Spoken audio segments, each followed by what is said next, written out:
alors. Ça va, j'ai entendu là. Ouais les amis, apparemment il y a Castaner qui est à la place de l'Étoile. Les télévisions. C'est pas nous pensez aller, pourquoi pas. Tant pis pour le casino, hein. Castaner là-haut, on va lui dire bonjour ou pas? Michel. Ça sert à rien, on le verra pas. Enfin, Castaner en haut. Non mais d'accord, mais... Il y a Castaner apparemment qui est en haut, place de l'Étoile. On n'y aura pas accès, c'est pas la peine, laissez tomber, c'est une perte de temps. Et Lucas? Mais non, c'est débile, mais arrêtez de tomber dans tous les panneaux, putain. C'est incroyable quoi. Je veux dire... Bonjour citoyen, Lucien Cerise. Bonjour. Voilà. Faut pas tomber dans les panneaux, alors voilà, donc là on est sur les Champs-Élysées après une manif particulièrement mouvementée. Là on a croisé Éric Drouet qui a dit bon on va remettre ça dans 3 semaines. Et puis cela dit, apparemment il en a un peu marre des manifs quoi, en fait il voudrait passer à autre chose.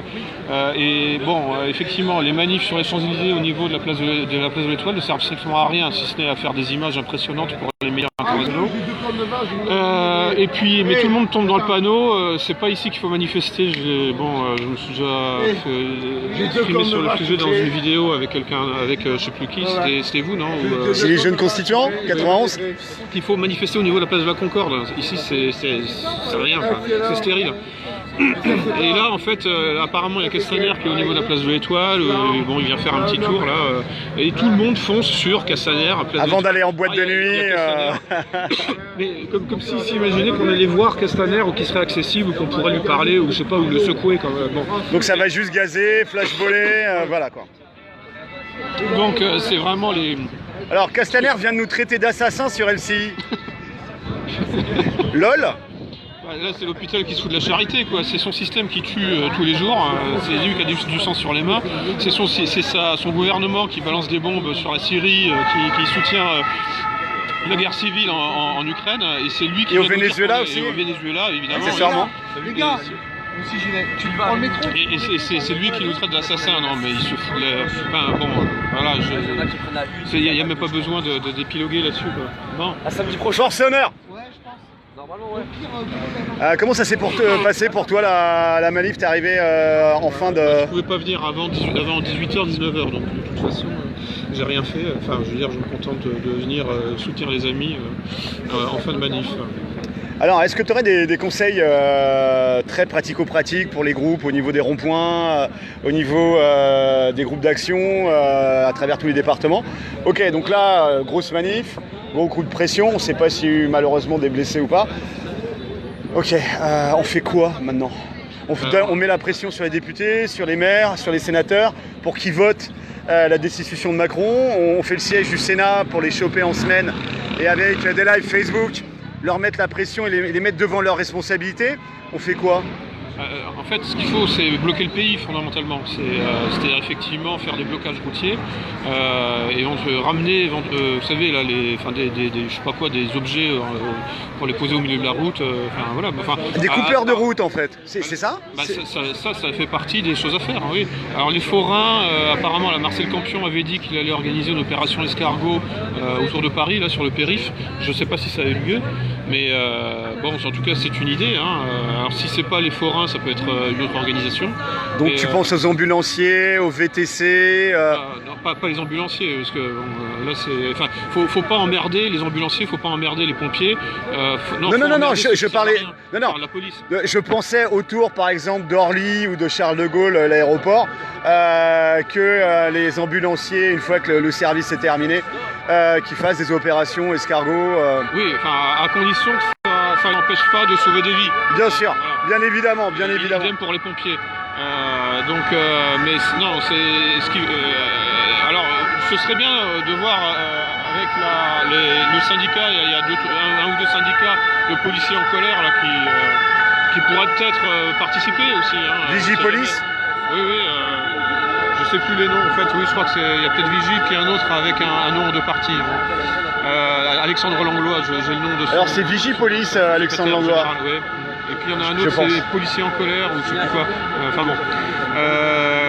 Non, mais faut essayer de les débaucher, hein, parce que bon, manifestement, bon, ils sont quand même un peu en désaccord avec les grands choix gouvernementaux les concernant, puisque ça aboutit à des suicides hein, dans leur rang. Bon, le malaise dans la police est bien réel, hein, et donc ils auraient tout intérêt effectivement à manifester leur soutien de manière explicite hein, aux Gilets jaunes, un peu plus que ce qu'ils font aujourd'hui. Est-ce que tu penses éventuellement d'approcher les associations de femmes de policiers, de femmes de CRS, de femmes de gendarmes, qui elles n'ont pas le devoir de réserve et peuvent parler finalement au nom de leur mari? Oui, pourquoi pas, oui. Il faut avoir une stratégie en fait circulaire. Il faut tout essayer. Tous les moyens sont bons. Alors les blocages routiers dans Paris c'est un peu difficile, ça va être délogé très rapidement, enfin les blocages routiers, les blocages de rue ou d'avenue. En revanche c'est beaucoup plus facile à faire en province. Hein. Et il faut pas lâcher les ronds-points, faut être en fait... On continue à être constituant au niveau des ronds-points, à s'organiser, se structurer. Oui. Tous les moyens sont bons, il faut faire feu de tout bois. Il faut en fait savoir utiliser les moyens du bord, il faut savoir utiliser les outils qu'on trouve par terre, hein, les outils de fortune. Hein, quand je dis par terre, c'est une image, ce que je veux dire, il faut savoir être tactique, hein, c'est-à-dire développer une approche pragmatique. Être opportuniste. Être opportuniste, savoir être rentable, c'est-à-dire ne pas s'épuiser dans des tâches, dans des choses finalement qui ne sont pas faites pour nous. Il y a des gens qui sont plus à l'aise en manif, il y en a d'autres qui seront plus à l'aise sur les ronds-points, d'autres qui seront plus à l'aise sur Internet, d'autres qui seront plus à l'aise, en fait ce qu'il faut c'est savoir dans quoi on est bon et pour se rentabiliser son temps de cerveau disponible et son temps d'action. Son énergie physique aussi. Son énergie physique, voilà, oui, il faut pas s'épuiser inutilement. Ça sert à rien, aujourd'hui je pense que ça ne sert à rien d'aller au contact physique des forces de l'ordre, c'est-à-dire les forces du désordre, puisque nous n'avons pas encore les moyens de soutenir le rapport de force physique. Certes, on a la supériorité numérique, mais il n'y a pas les boucliers, il n'y a pas les objets contondants, il n'y a pas, ça c'est pas encore venu dans le cerveau des gens. Alors qu'est-ce qui est venu récemment? C'est le Kakatov? Oui, par exemple, oui, ça c'est pas mal, oui. Mais ce que je veux dire, c'est que... C'est très sale, il y a plein de bactéries là-dedans. C'est vraiment pas du propre. Hein. Et ça peut faire réfléchir effectivement les CRS, la BAC, etc. Ça peut les faire réfléchir et se dire, bon là je prends des risques vraiment, parce que je peux... Sanitaire là, ouais, vraiment. Ouais. Mais c'est pas suffisant, non, il faut regarder, en fait, il faut sortir de l'amateurisme, hein. Il faut regarder les professionnels, et donc il y a un exemple notamment qui avait été souligné par Éric Drouet, c'est l'Euromaïdan, hein. Donc la CIA a armé les groupes de manifestants avec déjà les a formés en Sotnia, hein, c'est-à-dire des groupes de 100 personnes, et ensuite ils étaient dotés de boucliers et de baseball, de bâtons d'hiver, hein, avec un entraînement. C'était de la Légion romaine en fait. Oui, sauf que bon, ensuite c'était sur le terrain, ils avançaient pas en carré en fait, hein, c'était en essaim plutôt, c'était un peu... Oui, mais alors, Monsieur Cerise, permettez-moi de vous dire qu'ils avaient réussi à enquister le Maïdan et à passer des nuits et des semaines et à rester sur place. Alors en fait, ce que tu me dis, c'est simplement un gros squat dans Paris de gilets jaunes qui squattent un immeuble haussmannien et qui se barricadent dedans et qui font point de fixation, abcès de fixation dans Paris, c'est ça ? Alors pour ça, il faut aussi des manifestants qui viennent faire du nombre. Et ça, comme on n'a pas la CIA pour mettre sur pied comme ça des petites armées. Pas de Soros, pas de CIA. Et voilà, donc voilà. Et c'est pour ça que ça traîne en longueur. C'est pour ça que que ça fait amateur tout ça. C'est dommage, hein. Mais bon, maintenant. Ouais, mais il n'y a pas de récupération. C'est la base. C'est profondément démocratique. Oui. Mais le problème, c'est qu'il peut y avoir des récupérations quand même. Là, par exemple, aujourd'hui, apparemment, il y avait, je sais plus, la marche pour le climat qui est venue se greffer. Hein. Alors certes, effectivement, ça permet de faire du monde. Ça, c'est toujours positif, hein, être le maximum de monde dans les rues. Mais la marche pour le climat, en réalité, est pro Macron. Hein, je veux dire, fondamentalement, tout le système autour d'Emmanuel Macron soutient la thèse du réchauffement climatique d'origine humaine, et d'ailleurs les gilets jaunes, c'est là où il y a quand même des problèmes de cohérence intellectuelle, puisque apparemment Priscilla Ludowski ou d'autres personnes se sont associées volontairement à cette marche pour le climat. Or, la taxe sur les carburants contre les gilets jaunes se sont départ. Se sont érigés, se sont Levé, levés, vient justement, c'est un impôt pour financer en partie, puisque les caisses sont vides et à payer les intérêts de la dette. Voilà.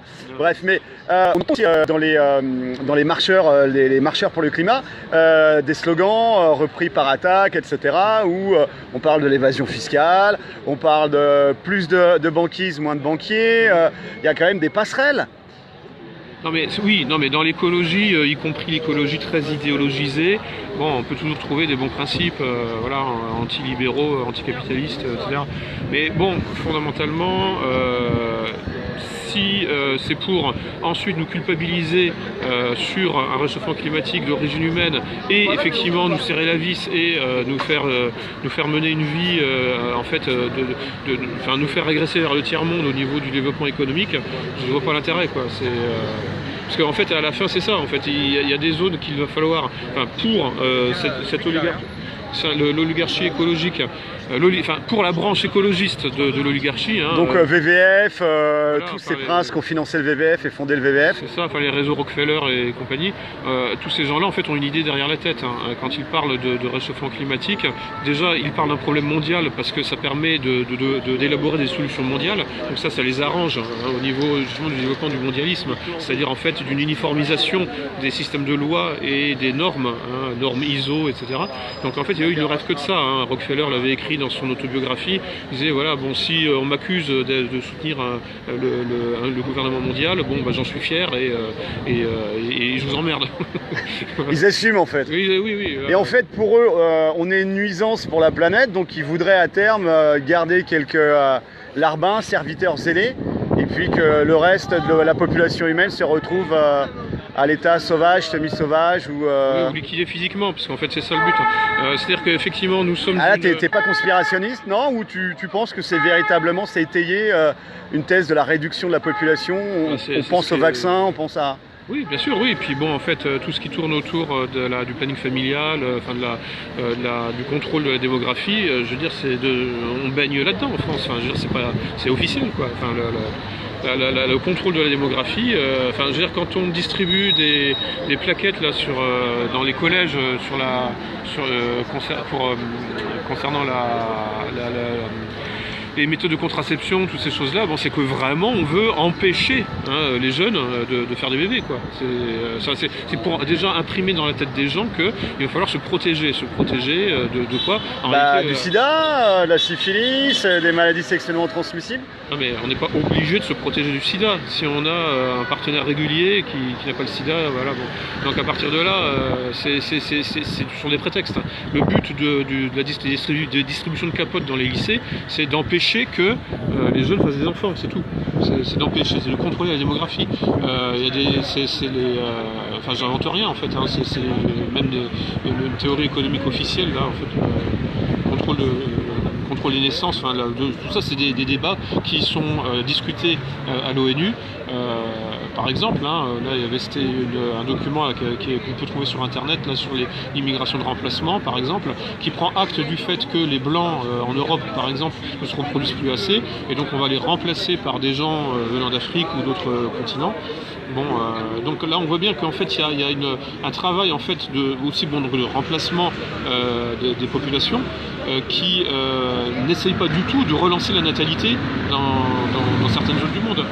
C'est comme si c'était une fatalité, mais en fait c'est considéré comme un point positif, c'est considéré comme un avantage. Pour eux, les citoyens d'un pays, finalement, c'est des pions interchangeables, des consommateurs interchangeables, sans culture. Oui, bien sûr, oui. Bah oui. Donc on doit vraiment les emmerder en tant que gilets jaunes. Bah évidemment, c'est clair que bon, là il y a effectivement, mais ça suffit pas. Hein. En fait, après il faut une traduction institutionnelle parce qu'il faut pouvoir rivaliser avec cette oligarchie mondialiste aussi dans les institutions. Le front doit être aussi dans les institutions, il ne peut pas être que dans la rue. Et pour ça, il ne faut jamais abandonner le terrain électoral. Je répète à chaque fois parce Donc que... pour toi, il faut toujours continuer à voter. Élection piège à con, pour toi, non? Non, parce que je ne suis pas gauchiste, hein, je ne suis pas spontanéiste. Je pense que là, en l'occurrence, il faut être un peu plus adulte, un peu plus mature, un peu plus mûr. Et il faut, premièrement, d'un point de vue purement tactique, il faut utiliser toutes les armes à notre disposition. Et le système électoral en fait partie. Donc tout sauf Macron au niveau des élections? Oui. Enfin, si on résume les choses, si on schématise, oui, évidemment. Mais là, j'ai 3 questions. Les visionneurs parlent du projet NEOM Oui. dans le nord-ouest de l'Arabie Saoudite, à la frontière de la Jordanie. Est-ce que tu as de la data là-dessus? Non, pas plus que ce qu'on trouve sur Internet. D'accord. Donc ça, c'est effectivement, c'est en cours, hein, le chantier est lancé. Donc ça va se faire, oui. Alors ça, c'est en gros, ça s'inscrit dans un programme plus vaste qui s'appelle les villes intelligentes, Smart Cities. C'est des villes qui pourront fonctionner sans humains. C'est-à-dire où en fait tout est automatisé parce que... Mais qui habite dedans si les humains n'y travaillent pas? Donc une toute petite oligarchie extrêmement friquée qui pourra effectivement se passer des ouvriers ou des prolétaires qui manifestent en gilets jaunes. Ah, ils pourront prendre des shots de vodka et embrasser des inconnus toute la nuit. Oui, voilà. Ouais. D'accord, ok. Voilà, tranquillement et sans risquer de rencontrer des manifestations de protestation, puisqu'en fait ce seront des robots qui feront le boulot pour l'essentiel. Au niveau, il y avait une question, bloquer Rungis. Rungis, une bonne ou une mauvaise idée? Il faut tout bloquer. Même Rungis? Parce que là on s'affame nous-mêmes, non? Alors oui, enfin bon, non mais on peut faire ça à 24 heures, 48 heures. C'est quoi? C'est faire perdre de l'argent ou bloquer physiquement les flux? Il faut faire couler ce pays. Ah oui, quand même, t'es très cash là. Moi je pensais avoir été cash avec le Kakatov, mais là, tu nous sors, il faut faire couler économiquement le pays. C'est ça? J'ai discuté une fois avec Harry Rissen qui m'a dit bon, moi je pense qu'il faut tout casser. Enfin voilà, il était pour le chaos. Mais le chaos, on a des gens sous dialyse. Déjà on s'en sort pas, enfin tu vois, on est en désert médical, on est déjà en galère, on a plein de vieux qui doivent attendre 3-4 mois pour faire checker leur diabète et tout. Et là tu dis il faut tout casser?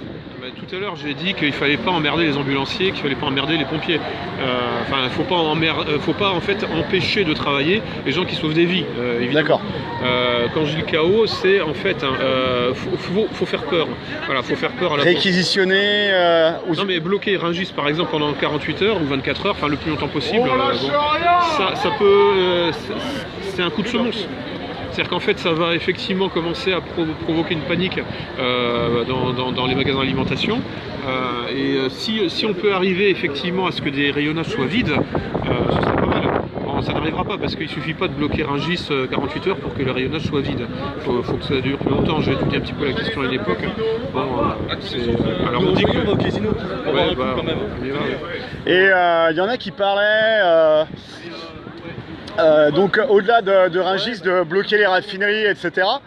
De toute façon, l'État a des stocks d'essence. Oui, bien sûr, oui. Non, mais si vous voulez, il faut tout bloquer, sauf évidemment tout ce qui concerne les services publics de première nécessité, comme effectivement les pompiers et les. Comment ça, Georges V a brûlé? Et tout ce qui est médical. Ouais, conserver l'aide à la personne, le médical, les pompiers, etc. Mais c'est quand même assez fou, de nous en tant que simples citoyens, déjà d'envisager ces hypothèses d'un point de vue complètement théorique. Non mais est-ce que vous profitez de ce pays? Non, on se fait exploiter ici. Voilà. Bon, ce qu'il faut, c'est empêcher l'oligarchie de profiter de ce pays. Empêcher l'oligarchie de profiter de ce pays. Donc tu nous dis finalement d'aller faire nos manifestations à Saint-Tropez, au Café de Flore, oui, là où ils jouissent de la vie. Et les pourrir physiquement. Alors oui, en fait faut les troller, les empêcher de dormir. Alors la manif pour tous faisait ça à une époque, ils allaient voir les gens à la porte des ministères, ce genre de choses, quoi. Bon, là, la manif pour tous, ça nous lâche, quoi, en fait. Enfin, finalement, Ils sont trop bourgeois, on est trop dégueux. oui, c'est ça, oui, oui. Enfin, pour eux, effectivement, en fait, dans la mesure où en fait, ils ont voté pour Macron en masse en 2017, bon, faut pas s'étonner, effectivement. Donc c'est vraiment des cocus en fait dans l'âme. Ah bah oui, c'est ça, c'est les queues conservatives. C'est des... ok, c'est des cucks. Non, mais carrément, oui. Et donc là, effectivement, bon, ils se bougeront pas. En fait, ils bougeront à partir du moment où le frigo sera vide, hein, comme on dit. Et c'est pour ça qu'il faut effectivement souhaiter une aggravation de la situation économique dans ce pays. Mais là, on va faire plus souffrir les classes les plus pauvres, sachant que les riches ont toujours la possibilité de se casser du pays et puis de bouger sur l'Angleterre, la Belgique ou l'Allemagne. Les très très riches, oui, mais je veux dire, bon, en gros, la bourgeoisie du MEDEF, hein, bon, elle est encore dans le capitalisme industriel, donc tout n'est pas entièrement délocalisé, tout n'est pas entièrement aux Bahamas, où leurs comptes ne sont pas entièrement virtuels, enfin, comment dire ça, ils sont encore enracinés dans le réel. Ici. Voilà, bon, donc c'est les gens qui en fait peuvent vraiment souffrir d'un manque à gagner. Et bon, bah voilà, faut leur faire comprendre que ce qui se passe là avec les gilets jaunes, c'est rien par rapport à ce qui va se passer après et qui sera pas sous l'impulsion des gilets jaunes. C'est chaud ce que tu es en train de dire là. Pourquoi ? Nous, on voyait les choses comme les gilets jaunes, une avant-garde révolutionnaire du peuple français. Et tu es en train de nous dire que finalement, ça c'est rien et ce qui va arriver, ça va être énorme. Qu'est-ce qui va arriver après ? Comment tu vois les choses ? Là, en fait, l'État est en train en quelque sorte de mettre en coupe réglée ce pays. Donc en fait, c'est aussi la bourgeoisie productrice. Ça marche. C'est-à-dire alors on descend. Salut. Force et honneur. Là, en fait, bon, cette bourgeoisie aurait dû comprendre là avec l'éviction de son candidat François Fillon pendant la campagne présidentielle 2017, ils auraient dû comprendre que c'était pas eux qui dirigeaient, puisque leur candidat là, c'était François Fillon. Bon, il s'est fait éjecter quand même à propre. Et au bout de 3 heures, il s'est retourné et il a appelé à voter Fillon, c'est ça? 2 minutes. À 20h02, je crois, il disait bon, allez, j'appelle sans aucune ambiguïté à voter pour Emmanuel Macron. Donc, bon, donc la bonne mentalité de cocu, quoi. Ouais. Totalement. Et son électorat aurait dû comprendre que c'était plus elle qui dirigeait ce pays, parce que le problème c'est qu'elle croit que c'est encore elle qui dirige. Et elle se voyait déjà en haut de l'affiche, elle se voyait déjà à l'Elysée avec son candidat à l'Elysée et la possibilité en fait prendre le contrôle des rênes du pays après 5 ans de Parti socialiste. Bon, là, ça aurait dû leur servir de leçon à la manière dont leur candidat s'est fait éjecter. Eh bien, rien du tout. Ils n'ont rien compris. Et en plus, ils ont voté pour lui. Ils ont voté plus exactement pour Macron à une large majorité. Donc en fait, c'est des crétins complets. Ils n'ont aucune capacité d'analyse ni politique ni géopolitique. Enfin, géopolitique peut-être un petit peu, mais bon. En fait, c'est la médiocrité de la bourgeoisie. Médiocrité, oui, intellectuelle, vraiment. Et qui s'imagine qu'elle ne sera pas touchée par la crise. Elle s'imagine que, en fait, elle va réussir à retirer sa main du feu et qu'elle s'en sortira grâce à son capital. Bon, bah voilà, son capital sera croqué de toute façon, de diverses façons, de diverses manières, et elle va se retrouver de toute façon avec non pas sur la paille, mais pas loin. Enfin, en tout cas, ce qu'il faut souhaiter, ce que je disais tout à l'heure, c'est effectivement une crise, une accentuation de la crise et des phénomènes de type buy-in, comme ce qui a été tenté à Chypre, c'est-à-dire en fait un refinancement des banques sur le compte des épargnants. Alors bon, on va me dire, bah oui, mais les riches, ils n'ont pas leur compte à la caisse d'épargne ou... bah oui, parce que là, on va tout perdre, nous.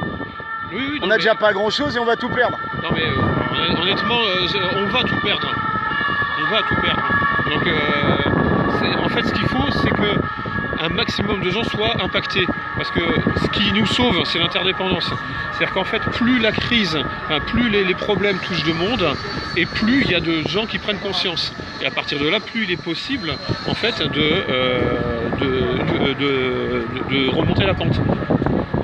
en fait, il faut créer un maximum d'interdépendance. Ça, c'est quelque chose qui est un peu difficile à comprendre, mais il faut se mettre à l'école de la cybernétique sociale. C'est-à-dire que plus il y a de gens dans la merde, et plus ça nous protège. Parce qu'il y a des réseaux qui se recréent de solidarité. Et puis surtout, il faut voir en fait, l'économie cognitive, c'est-à-dire plus il y a de gens qui sont dans la merde, plus il y a de gens qui comprennent. À partir de là, en fait, moins on est isolé. D'accord, ok. Vous voyez, et plus on peut commencer à s'organiser. On refait peuple, solidarité, fraternité, etc.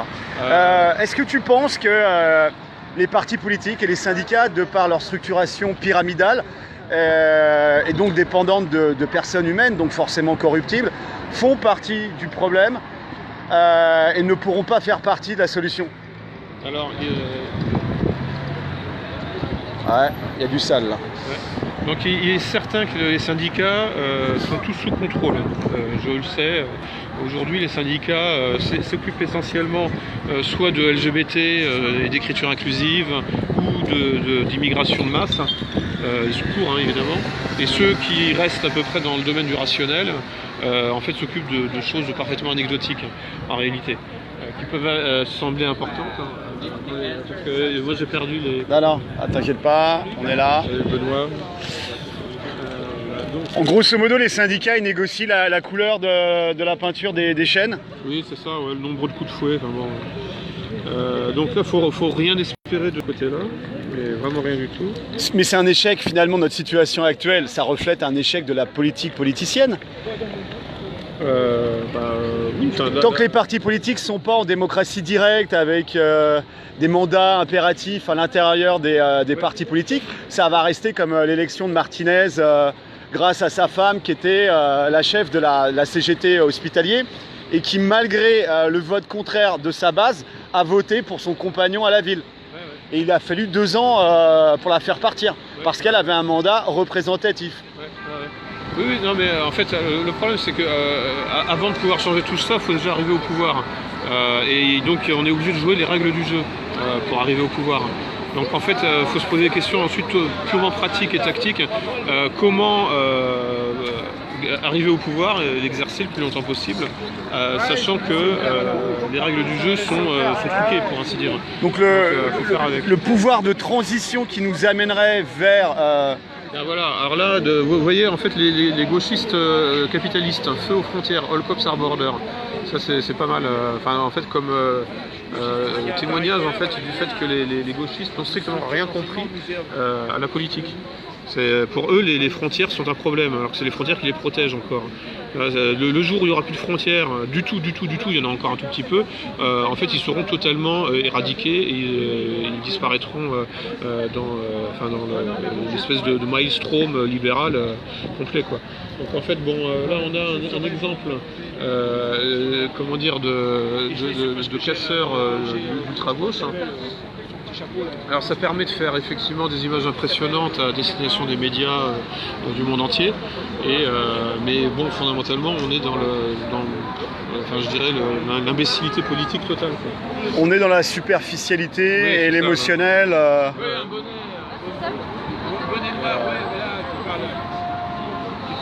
Ouais, ils ont bien saccagé.